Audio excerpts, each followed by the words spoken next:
بسم اللہ الرحمن الرحیم۔ عزیز طلباء و طالبات، السلام علیکم۔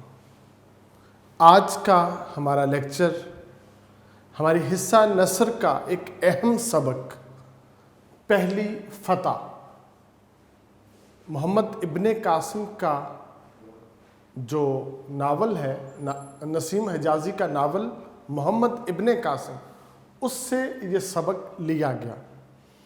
پہلے لیکچر میں ہم نے اس کا سارا پس منظر ڈسکس کیا تھا، تو ابھی چلتے ہیں سبق کی طرف۔ سب سے پہلے اس ناول کے جو کردار ہیں وہ دیکھیں گے، اس کے بعد ہم ذکر کریں گے اس سبق کے اہم موضوعات پہ، پھر ہم دیکھیں گے کہ جو ہماری ٹیکسٹ بک ہے وہاں پہ کیا تحریر۔ تو عزیز طلباء، ناول کے یہ جو کردار ہیں، سب سے پہلے آپ ان کو ایک نظر دیکھ لیں تاکہ ناول شروع کرنے سے پہلے ہمارے پاس یہ چیزیں ہوں گی تو ہمارے لیے آسانی ہوگی۔ ایک کردار ہے محمد ابن قاسم کا، ایک ہے ناہید کا، ایک کردار ہے زبیدہ کا، ایک کردار ہے حجاج بن یوسف کا، بیٹا ایک کردار ہے محمد بن ہارون کا، اور ایک کردار ہے عبید اللہ کا۔ ایسے ہی ایک کردار ہے بھیم سنگھ کا، اور ایک کردار ہے راجہ دہر کا، اور آخری کردار ہے زبیر کا۔ یہ کچھ کردار ہیں جو اس ناول میں ہیں۔ اب بیٹا ہم چلتے ہیں اس سبق کے اہم نکات کی طرف۔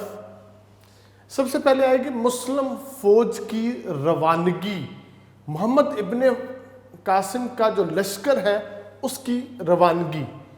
دوسرا اس کا اہم پوائنٹ ہے مالی مدد کا جذبہ۔ یہ سارا کچھ جو اسلحہ تھا، جو گھوڑے تھے، جو لشکر کی تیاری میں جتنے معاملات پیش آئے، ان کو کیسے پورا کیا گیا تھا۔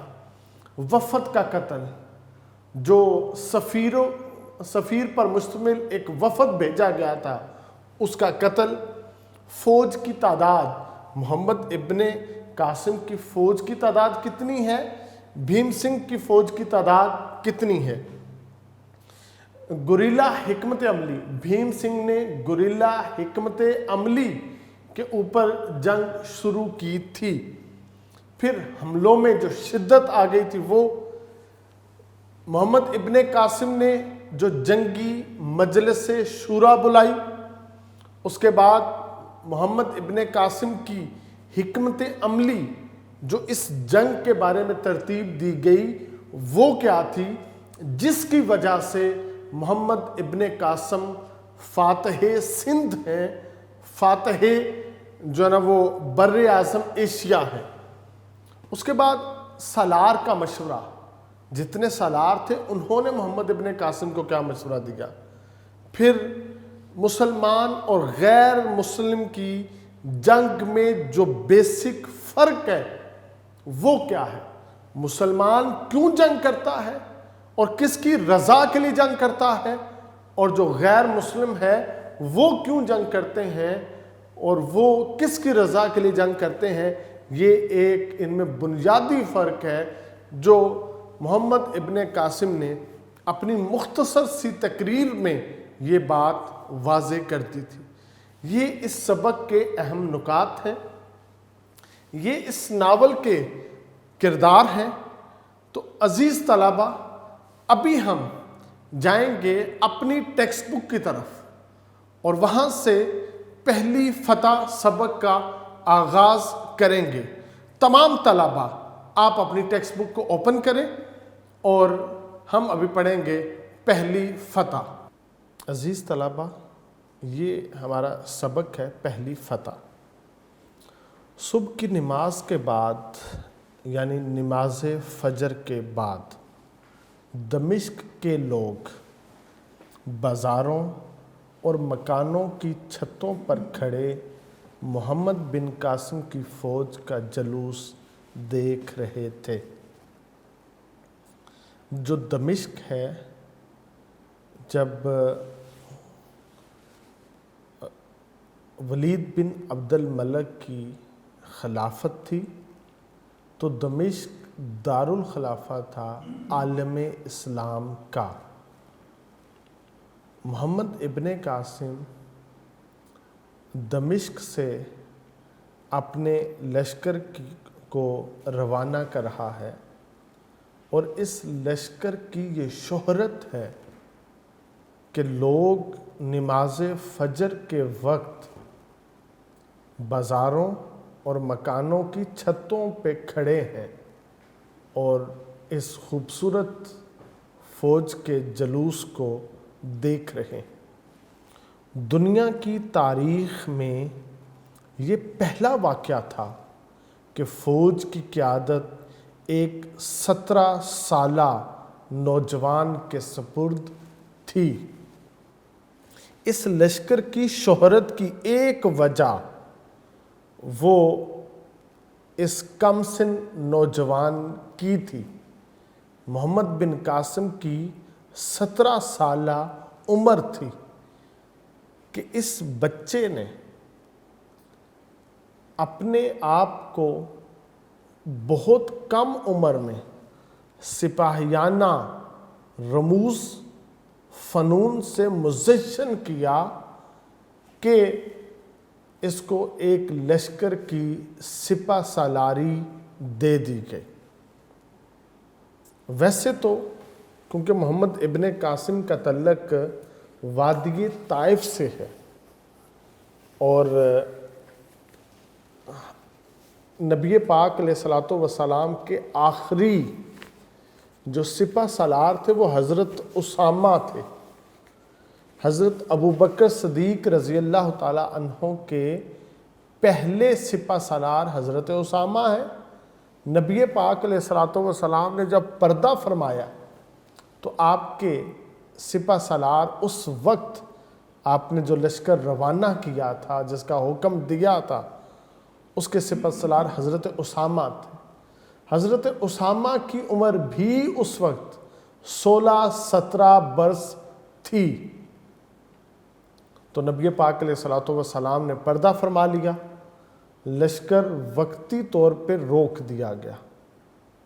جب حضرت ابوبکر صدیق رضی اللہ تعالیٰ عنہ مسند خلافت پر متمکن ہوئے تو آپ نے سب سے پہلے اس لشکر کو روانہ کرنے کا حکم جاری کیا، بلکہ جب اس لشکر کو شہر سے باہر الوداع کرنے کے لیے آپ تشریف لائے تو آپ نے حضرت اسامہ کے گھوڑے کی لگام تھامی ہوئی تھی۔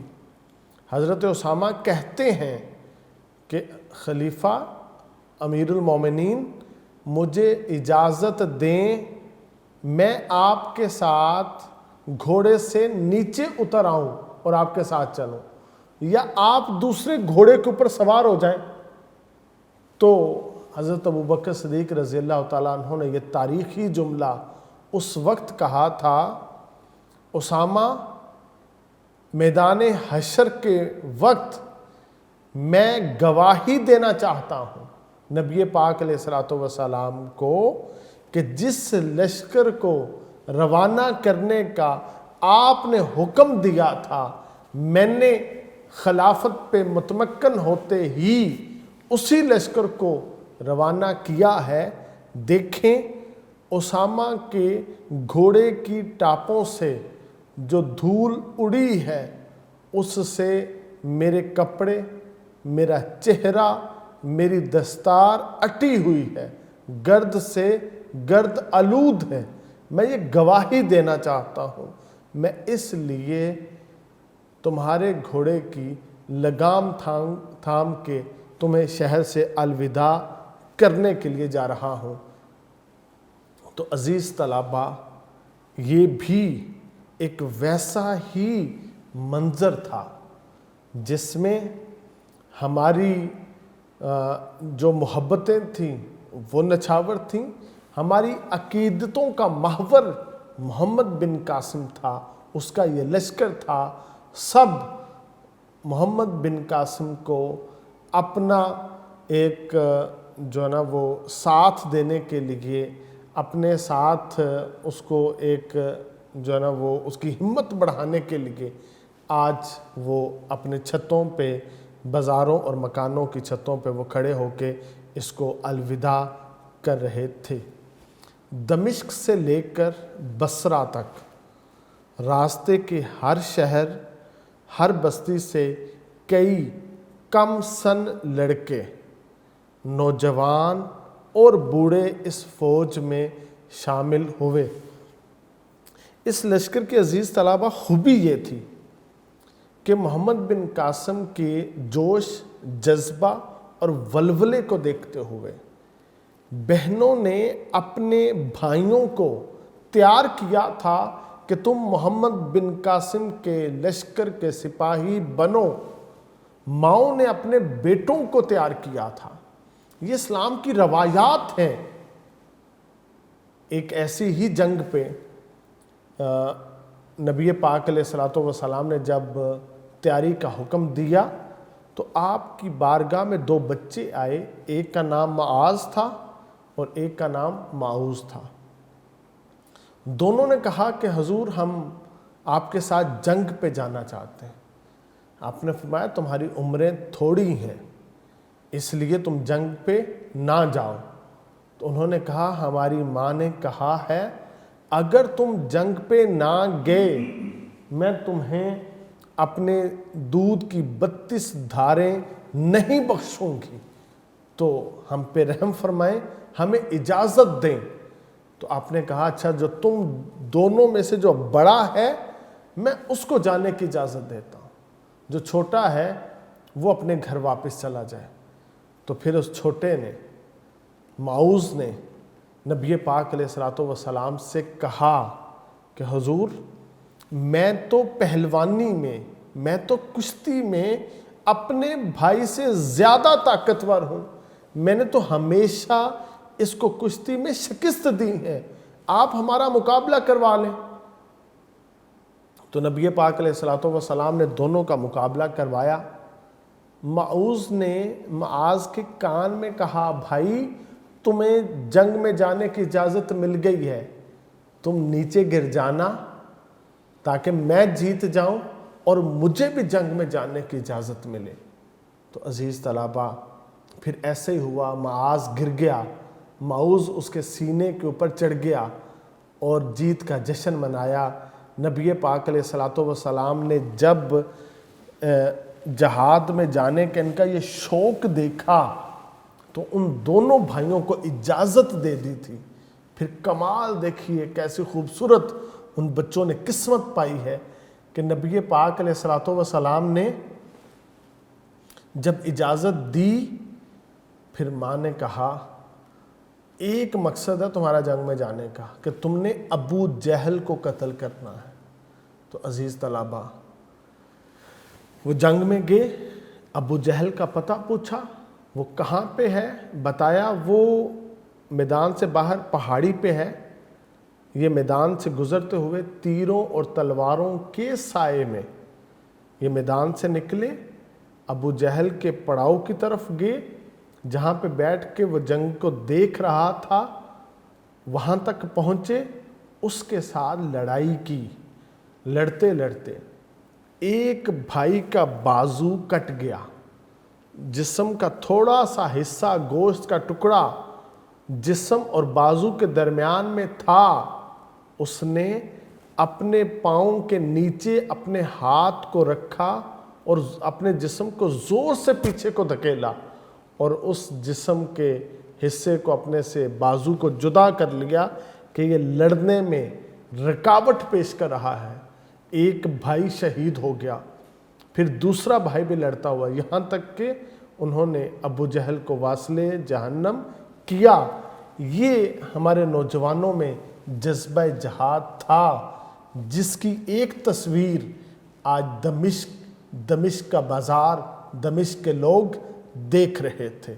پھر اس کی شہرت دور دراز تک پھیلی، جس جانب سے آپ کا لشکر گزرتا، نوجوان، کم سن نوجوان، بوڑھے لوگ بھی اس لشکر کے اندر شامل ہو رہے تھے۔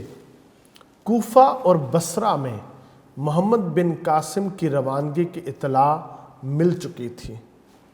جو بصرہ ہے اس شہر کا گورنر حجاج بن یوسف ہے، ساتھ وہ سالار اعظم بھی ہے، اور نوجوان عورتیں اپنے شوہروں، مائیں اپنے بیٹوں اور لڑکیاں اپنے بھائیوں کو نوجوان سالار کا ساتھ دینے کے لیے تیار رہنے پر آمادہ کر رہی تھیں۔ غیور قوم کی ایک بے کس بیٹی کی فریاد بصرہ اور کوفہ کے ہر گھر میں پہنچ چکی تھی۔ بصرے کی عورتوں میں زبیدہ کی تبلیغ کے باعث یہ جذبہ پیدا ہو چکا تھا کہ نحید کا مسئلہ قوم کی ہر بہو بیٹی کا مسئلہ ہے۔ نحید نے خط لکھا تھا، اب نحید کی مدد کے لیے محمد بن قاسم لشکر کو تیار کر کے روانہ ہو رہے ہیں۔ نوجوان لڑکیاں مختلف محلوں اور کوچوں سے زبیدہ کے گھر آتیں۔ یہ جو کوچے ہیں گھروں کو کہتے ہیں۔ جب وہ زبیدہ کے پاس آتیں اور اس کی تقاریر سے ایک نیا جذبہ لے کر واپس جاتی، جب وہ نیا جذبہ لے کے واپس جاتی تھی تو وہ دو کام کرتی۔ ایک یہ کہ وہ مالی مدد کے لیے اپنے گھر سے، اپنے گھر والوں سے جو ہو سکتا تھا وہ لے کے آتی تھی۔ نمبر دو، وہ سپاہی تیار کرتی تھی اپنے گھروں سے، اپنے بھائیوں کو، اپنے باپوں کو، اپنے شوہروں کو وہ تیار کرتی تھی کہ تم محمد بن قاسم کے لشکر میں ضرور شمولیت اختیار کرو۔ تو وہ ایک نیا جذبہ زبیدہ کی تقریروں سے لے کر واپس آتی ہیں۔ خرابی صحت کے باوجود محمد بن قاسم کی والدہ بصرہ کی معمر عورتوں کی ایک ٹولی کے ساتھ جہاد کی تبلیغ کے لیے ہر محلے کی عورتوں کے پاس پہنچتیں۔ زبیدہ نے چند نئے سپاہیوں کو گھوڑے اور اسلحہ جات بہم پہنچانے کے لیے اپنے تمام زیورات بیچ ڈالے۔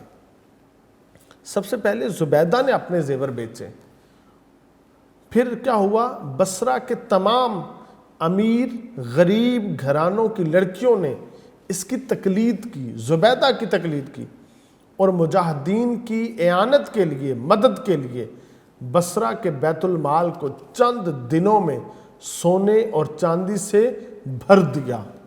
یہ ایک فلاحی جذبہ ہے جو اللہ پاک نے مسلمانوں کو عطا کیا ہے۔ عراق کے دوسرے شہروں کی خواتین نے اس کار خیر میں بصرہ کی عورتوں سے پیچھے رہنا گوارا نہ کیا اور وہاں بھی لاکھوں روپے جمع ہو گئے۔ یوں محمد بن قاسم کی لشکر میں جو مشکل تھی وہ ختم ہوگی، اس طرح سے مالی امداد کی وجہ سے۔ محمد بن قاسم نے بصرہ میں 3 دن قیام کیا۔ آپ دمشق سے چلے تھے اور بصرہ پہنچے تھے، بصرہ میں آپ نے 3 دن قیام کیا تھا۔ اس کی آمد سے پہلے بصرہ میں حجاج بن یوسف کے پاس مکران کے گورنر محمد بن ہارون کا یہ پیغام پہنچ چکا تھا کہ عبید اللہ کی قیادت میں 20 آدمیوں کا جو وفد دیبل بھیجا گیا تھا، اس میں سے صرف 2 نوجوان جان بچا کر مکران پہنچنے میں کامیاب ہوئے ہیں، باقی تمام دیبل کے گورنر نے قتل کر دیے۔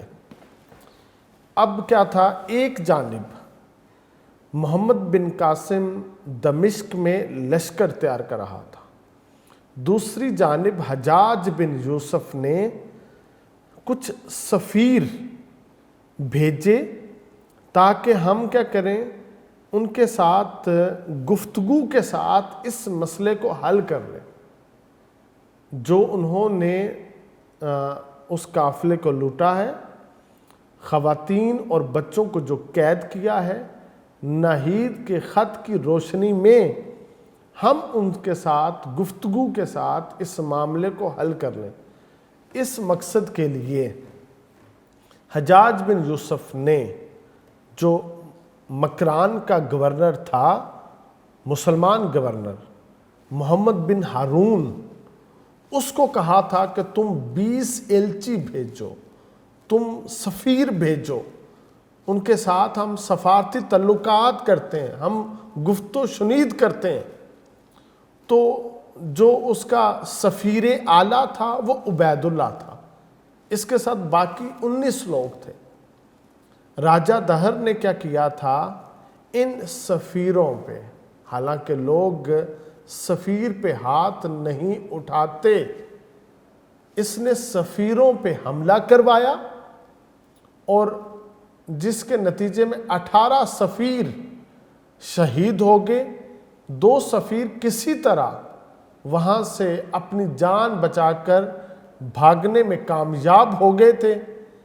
اب جب محمد ابن قاسم دمشق سے اپنا لشکر لے کر بصرہ پہنچا تھا تو وہاں پہ یہ خبر پہنچ چکی تھی کہ انہوں نے ہمارے سفیر جو ہیں ان کو شہید کر دیا ہے۔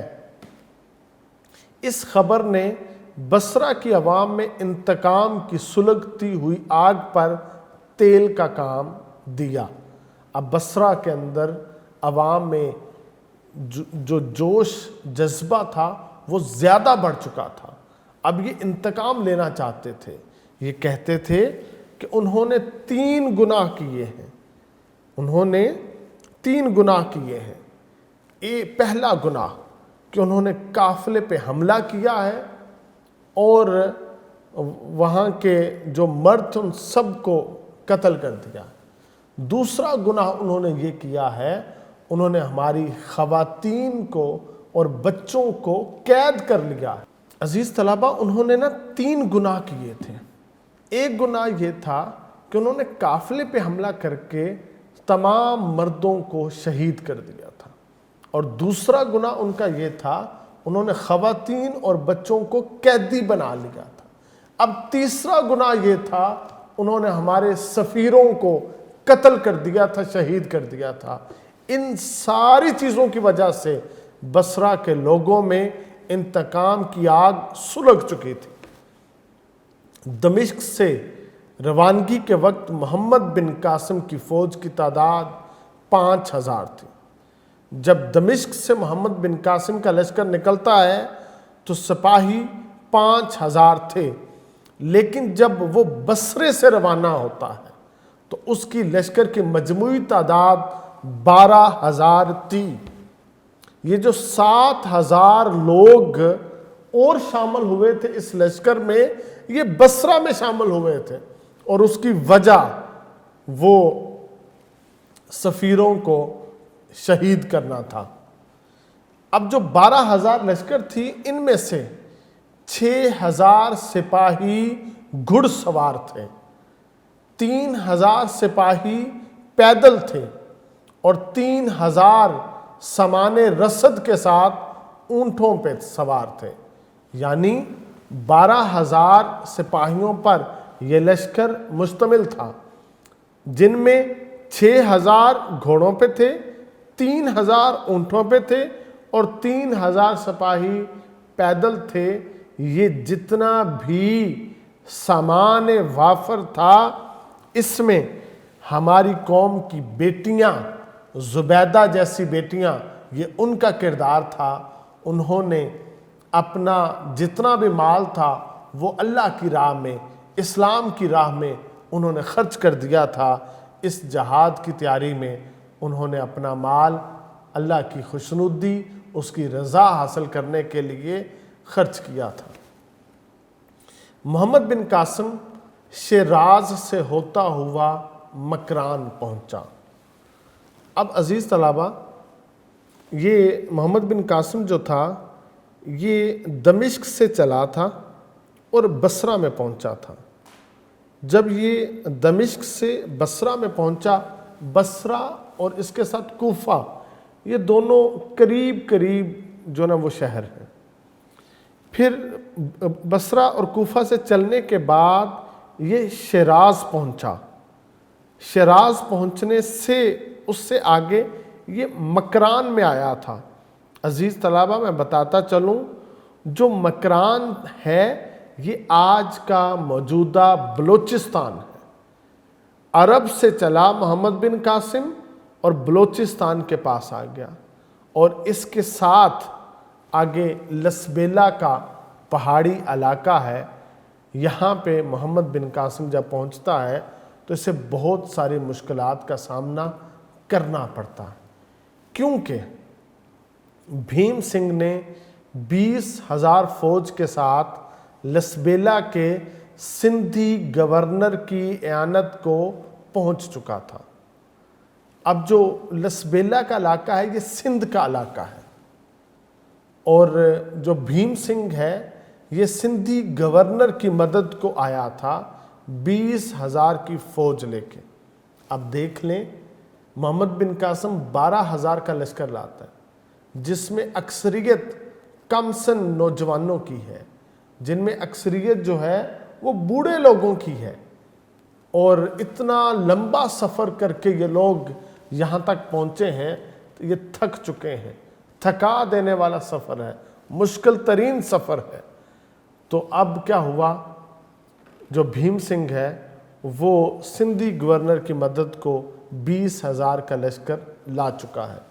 اس نے ایک مضبوط پہاڑی قلعے کو اپنا مرکز بنا کر تمام راستوں پر اپنے تیر انداز بٹھا دی. اس نے ایک پہاڑی قلعے کو اپنا مرکز بنا لیا، اور وہاں سے وہ تیر اندازوں کو راستوں کے اوپر بھیج دیتا تھا. یہ تیر پھینک کے واپس اس قلعے میں جا کے چھپ جاتے تھے. اپنے باپ کی مخالفت کے باوجود وہ راجہ کو اس بات کا یقین دلا چکا تھا کہ اس کے 20,000 سپاہی 12,000 مسلمانوں کو لسبیلا سے آگے نہیں بڑھنے دیں گے. اب یہ وہ وعدہ کیا تھا اس نے راجہ دہر کے ساتھ. اس نے کہا تھا کہ میں ان کو سندھ میں داخل ہونے سے پہلے ہی یہاں سے مار دوں گا، بھگا دوں گا، یہ اس سے آگے نہیں آئیں گے، ان کو میں یہاں پہ شکست سے دوچار کر دوں گا.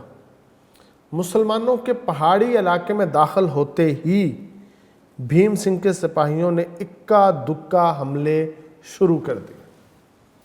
یہ کچھ وقفے کے اوپر نا تھوڑی تھوڑی تعداد میں آ کے حملہ کرتے، گوریلا جنگ جسے کہتے ہیں.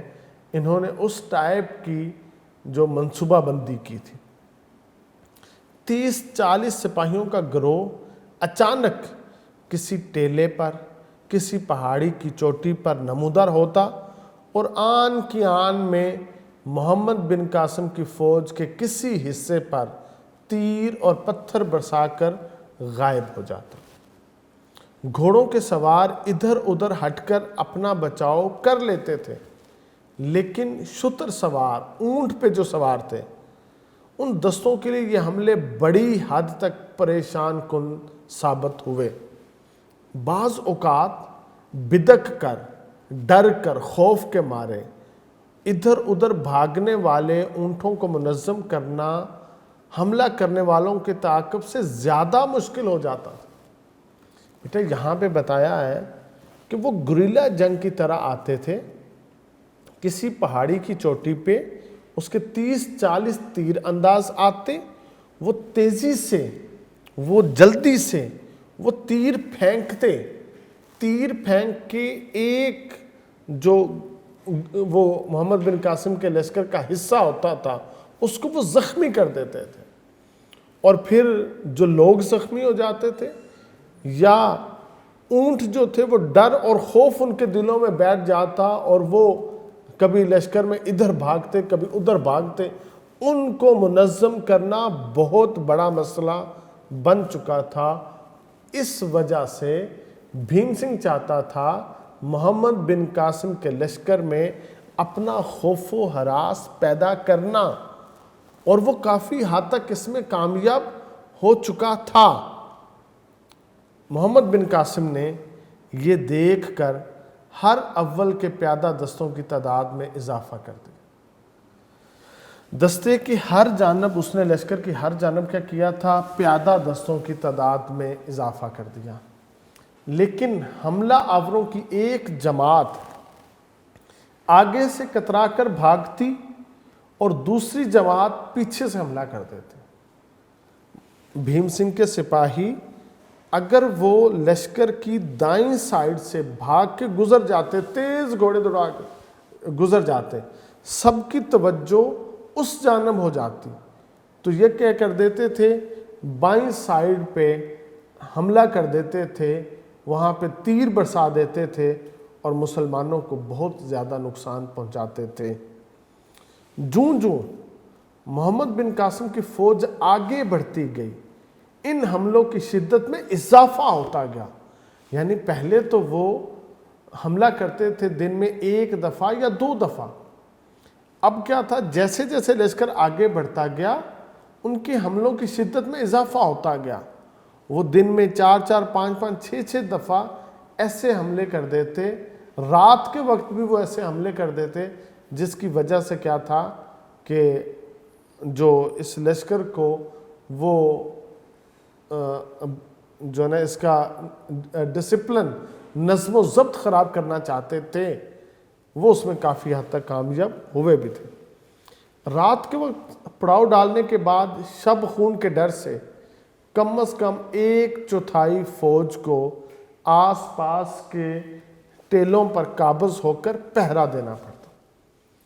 اب کیا ہے، سارا دن وہ لشکر کو منظم کرتے، وہ زخمی ہوتے، وہ جو ہے نا ڈر اور خوف ان کے دلوں میں بیٹھ گیا تھا۔ اب سارے دن کی مشقت کے بعد آج 1/4 فوج کو جو پہرا دینا پڑتا تھا، وہ ساری رات جاگنا پڑتا تھا، یہ ان کے لیے اور زیادہ تھکا دینے والا کام تھا۔ ایک شام محمد بن قاسم کو ایک جاسوس نے اطلاع کی کہ شمال کی طرف 20 کوس کے فاصلے پر، 20 میل کے فاصلے پر ایک مضبوط قلعہ اس لشکر کا مستقر ہے، ٹھکانہ ہے، کہ شمال کی طرف 20 میل پر ایک قلعہ ہے جو ان کا ٹھکانہ ہے۔ محمد بن قاسم نے اپنے تجربہ کار سالاروں کی ایک مجلس شورا بلائی۔ یہ ایک جنگی مجلس شورا ہے جس کے اندر جو تجربہ کار سالار تھے ان کو مدعو کیا گیا۔ بعض سالاروں کی یہ صلاح تھی کہ اس راستے کو چھوڑ دیں، سمندر کے ساحل کے ساتھ ساتھ نسبتاً ہموار راستے کو اختیار کرتے ہیں۔ ہم اس قلعے سے جس قدر دور ہوں گے اسی قدر ان حملوں سے ہم محفوظ رہیں گے۔ اب کچھ سالاروں نے یہ محمد بن قاسم کو مشورہ دیا تھا کہ ہم کیا کریں، ہم سمندر کے ساتھ اپنے سفر کو شروع کرتے ہیں، ہم اس راستے ہی کو چھوڑ دیتے ہیں۔ مگر محمد بن قاسم اس سے متفق نہیں ہوا۔ جب محمد بن قاسم اس سے متفق نہیں ہوا تو پھر اس نے جو لائحہ عمل طے کیا اس کے ساتھ اس لشکر کی کایا پلٹ گئی تھی۔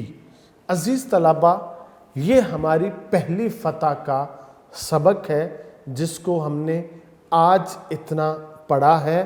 اس سے آگے کا جو سبق ہے وہ ہم لیکچر نمبر 3 میں دیکھیں گے۔ آپ اس وقت تک عزیز طلبہ اس سبق کے MCQs دیکھیں، اس کی جو خلاصہ اتنا بنتا ہے اس کو یاد کریں۔ انتہائی اہم یہ سبق ہے، اس کو اچھی طرح یاد کیجئے گا۔ والسلام۔